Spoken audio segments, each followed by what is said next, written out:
mo against ang mga tawo sa kamatuoran.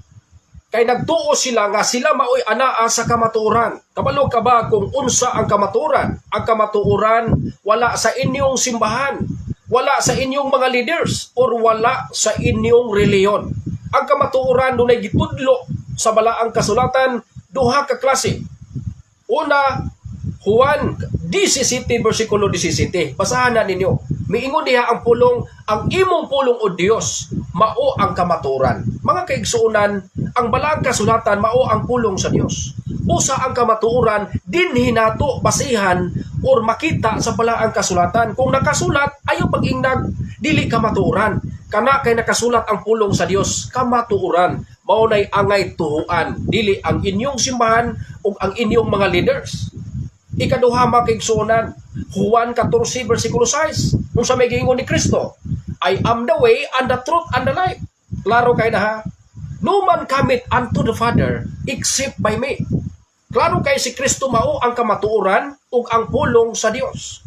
Wala na ilain pang kamatuoran. Busa mo tuotan ni Kristo dili sa mga leaders. Maayong adlaw mga sir ug mga ma'am, uban ko ninyo sa kadali lang panahon aron na ato ning isgutan atong tubagon kining ato ang higala nga gikan sa sektang sulpot.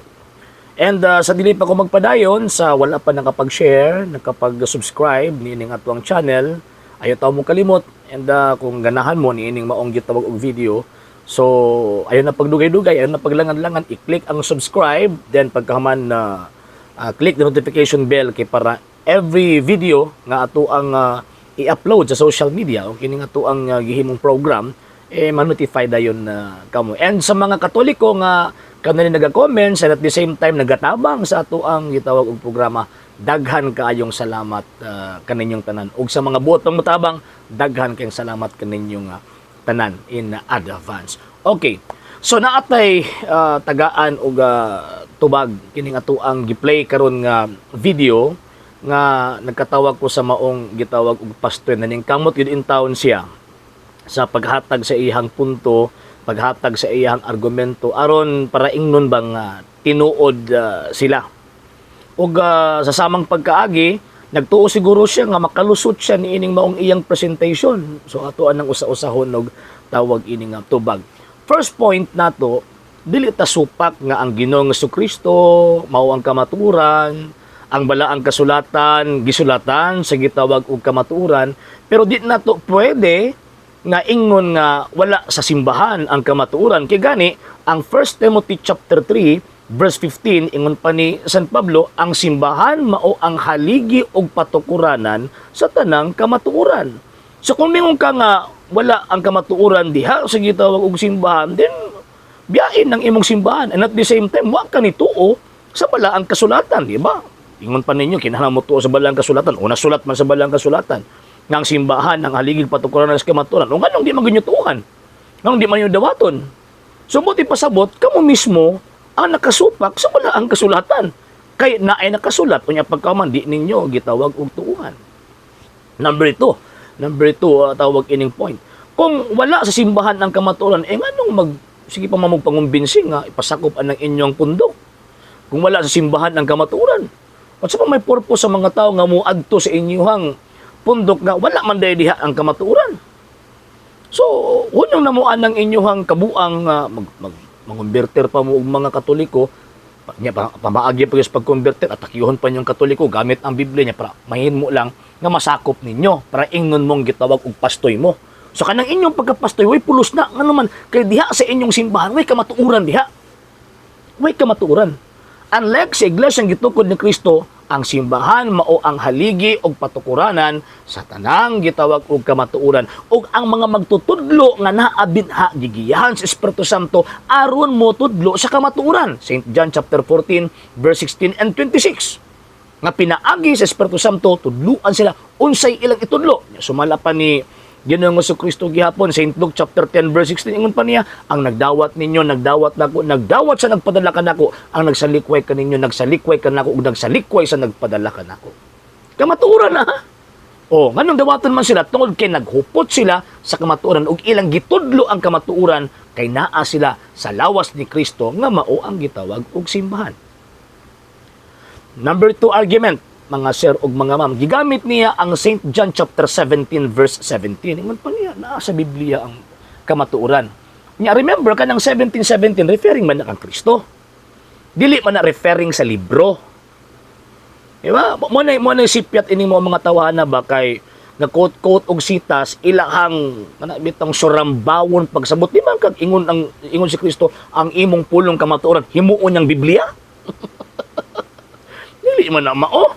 Ayaw ninyo himu ang Biblia, lubagon pa ninyo or tawag ka ng inyo pang pangunahan ang Ginoong Jesucristo ba? Ayaw ninyo lubaga ang nakasulat. Sige, tawag og bala ang kasulatan. Kanang ang imong pulong kamatuoran referring na kang Kristo. Mabato na niya connection dito sa St. John chapter 14 verses na ingon si Kristo, I am the truth. Ingon pa ni Ginoong Jesucristo. Diba?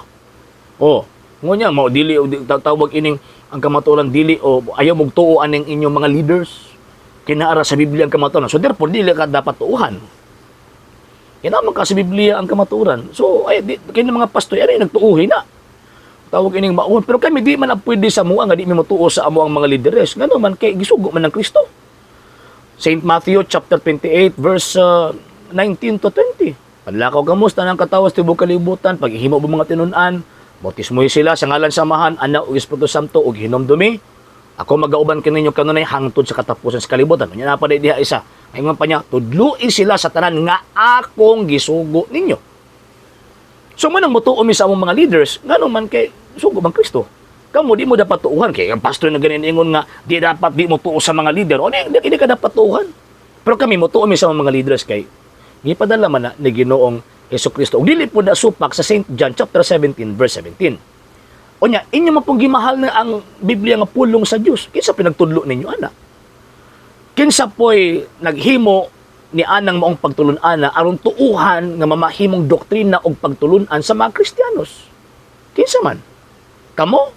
O dili kamo kay di mo patuuhan.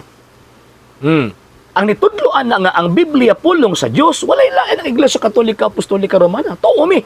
Tuo man gani mo nga wa mo kabaho. Tuo man gani mo nga igo lang mo nangupya. Pero ang problema, ang katong tawag ining inyong gikopya nga mo ang Biblia pulong sa Dios, wa ninyo tuuhi kadtong responsabling tao nga gigiyahan sa Espiritu Santo nga mosulti nga kanang libro ha tawagong Biblia nga pulong sa Dios. Dawat limpyo raman mo. Diba? St. John chapter 14 verse 6 imong tawag ining gikot nga ingon pa si Christ, I am the truth. Wa misupak ana. Og di pud pwedeng imuhang ibuwag ang Kristo ug ang gitawag og simbahan. Diya sa simbahan composed of leaders and members. And again, St. Luke chapter 10 verse 16, ingon pa ni Christ, ang nagdawat ninyo, nagdawat nako, nagdawat sa nagpadala kanako, ang nagsalikway kaninyo, nagsalikway kanako ug nagsalikway sa nagpadala kanako. Munang mutuo mi sa among mga leaders kay dili man pwede mabuwag si Kristo ug ang iyang gitawag og simbahan. Kay sumala pang San Pablo Ephesians chapter 5 verse 23 and Colossians chapter 1 verse 18, si Kristo ang iyang lawas mao ang gitawag og simbahan. Og siya mismo ang manuluwas sa simbahan nga mao ang iyang lawas. Kamatuoran nakasulat na ha. Ibuwag yun ninyo sa Kristo og simbahan, ayaw ibuwag. Ang kamo buwag man mo kay di man mo iyan Kristo. Pero ang iyan ni Kristo di gyud na buwag kang Kristo. Usag yun na kang Kristo. Ingon pang San Pablo 1 Corinto Kapitulo 12, versikulo 12, bisan kita daghan ang bahin, apan usa lamang kita kalawas ni Kristo. Kamo kay di man mo lawas, luas man mo. Mo nang di sa likway gino ng simbahan. Luas man mo, di man mo lawas Kristo, luas mo. Dili mo luas ni Kristo, luas mo siyawa. Ngano man, na-create mo inyo.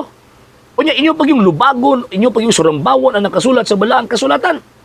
So di mo lawas si Kristo, luas mo siyawa. Muna nga, kung kini mo'y manudlo ni mo mga tawhan na maturning ang imong utok, maturning ang imong panabot, nga naman, kini mga tawhan na wa gyud ni Espiritu Santo. Tuon noon ko, Espiritu Tunto.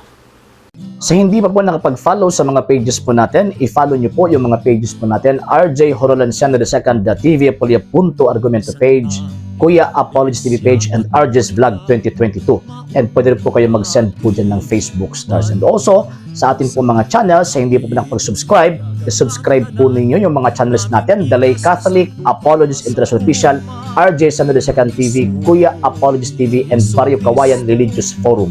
And pwede rin po kayo mag-send po dyan ng super sticker, super chats, and super thanks. And maraming salamat po sa mga kapatid at mga Katoliko na always pong tumutulong sa programa po natin. Maraming salamat po. Nang dahil po sa tulong at suporta po ninyo, ang programa pong ito until now andito pa rin po sa social media. And until now din po, nangangailangan pa rin po tayo sa tulong at suporta po ninyo dahil wala po kami magagawa rito mga sir, mga ma'am, kung wala po yung tulong at suporta po ninyo. Sa gusto pong tumulong, sa gusto pong sumuporta, pwede po ninyong ipadala ang tulong at suporta po ninyo sa pamamagitan po ng ating mga account numbers dyan po sa ating pong screen.